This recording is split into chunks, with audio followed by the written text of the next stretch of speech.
کیا آپ سب نے اس سے پہلے کبھی غور کیا کہ اللہ پاک قرآن کریم کے اندر فرماتا ہے کہ میں نے زمین اور آسمان کو صرف 6 دنوں کے اندر بنایا اور 7ویں دن اپنے عرش پر جا کر ٹھہرا۔ اسلامی تعلیمات میں ایک ہفتے کے 7ویں دن یعنی جمعہ کو یوم السبت کہا گیا، یعنی سب سے برکت والا دن اور باقی دنوں کا سردار۔ حرم کعبہ یعنی اللہ کے گھر کا طواف کرنے کا حکم بھی 7 مرتبہ دیا گیا اور 7 مرتبہ صفا و مروہ پہاڑی کے چکر لگانے کا حکم بھی دیا گیا ہے۔ حج کے دنوں میں شیطان کے ہر ایک علامتی پلر کو 7 کنکریاں مارنے کا حکم دیا گیا ہے۔ سورہ فاتحہ، جسے قرآن کریم اور توحید کی بنیاد کہا جاتا ہے، اور یہ اتنی اہم ہے کہ دن میں 5 مرتبہ نماز پڑھتے وقت مسلمان ہر رکعت کے اندر اسے پڑھتے ہیں، اور اس کے اندر کل 7 آیات ہیں اور 21 حروف، جو 7 اور 3 کا ملٹیپل ہیں۔ 7 سال کے بچے کو ہر صورت نماز پڑھانے کا حکم دیا گیا ہے۔ جنت اور جہنم کے دروازے 7 ہیں، ان کے 7 درجے ہیں۔ سورہ الطلاق آیت 12 کے اندر ارشاد ہوتا ہے کہ اللہ نے 7 آسمان اور انہی کے برابر 7 زمینیں بنائی جس کے اندر اس کا حکم اترتا ہے۔ اس کے علاوہ اللہ نے زمین پر اور 7 مضبوط آسمان یا پھر آسمان کی تہیں بھی بنا دی ہیں۔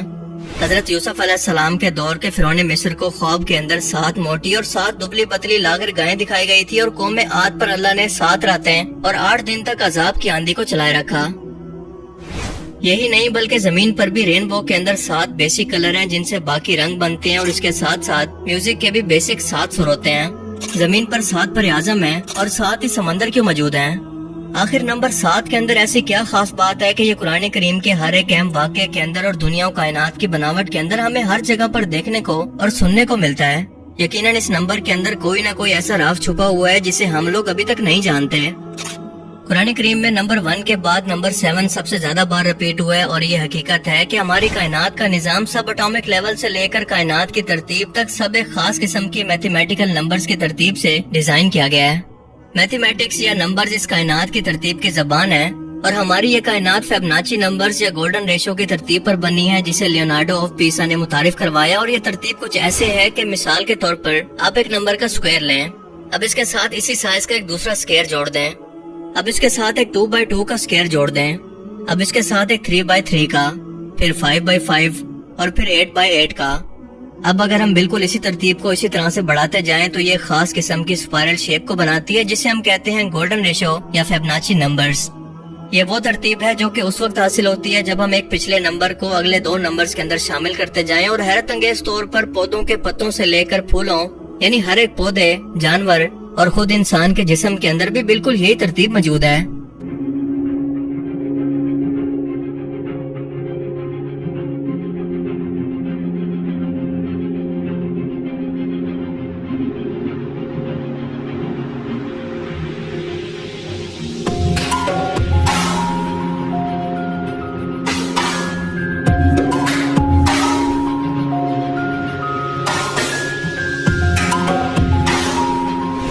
سمندر کی لہریں ہوں یا اس کے اندر موجود سمندری مخلوقات یا ہماری کائنات کے اندر موجود پلینٹس اور گلیکسیز، حیرت انگیز طور پر یہ سبھی کی سبھی اسی اسپائرل پیٹرن کو فالو کر رہی ہیں، جو کہ ہمیں یہ بتاتا ہے کہ اس کائنات کا بنانے والا بھی صرف ایک خدا ہے جس نے اس پوری کائنات کی ترتیب بھی بالکل ایک جیسی رکھی ہوئی ہے۔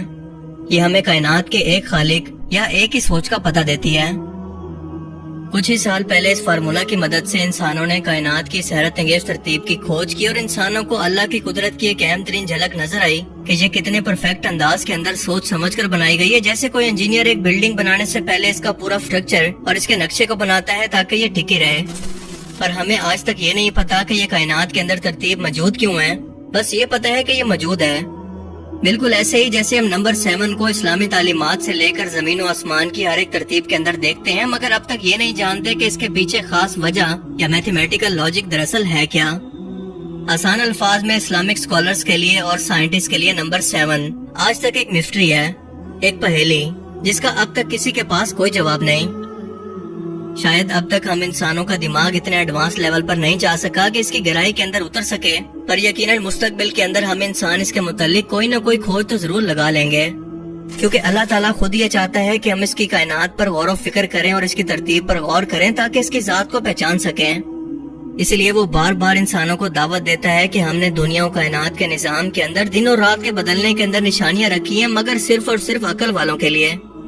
پھر فرماتا ہے کہ ایک نظر اٹھا کر اس کی کائنات کو دیکھو تو تمہیں اس کے اندر کوئی خامی نظر نہیں آئے گی، یہ بالکل پرفیکٹ ہے، بالکل اللہ کی ذات کی طرح۔